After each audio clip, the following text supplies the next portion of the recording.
விஸ்வாமித்ர பகவான் சக்கரவர்த்தியிடம் வந்து என்னுடைய யாகத்தை ரட்சிப்பதற்காக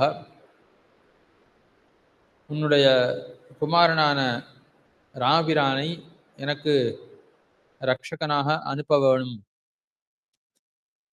என்று பிரார்த்திக்கிறார்.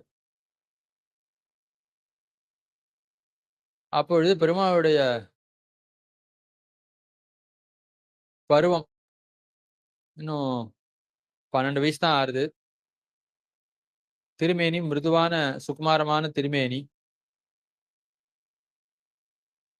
சக்கரவர்த்திக்கு 60,000 ஆண்டு கழிச்சு பிறந்த பிள்ளை. மிகுந்த பிரீத்திக்கு விஷயமானவன். ஆகையாலே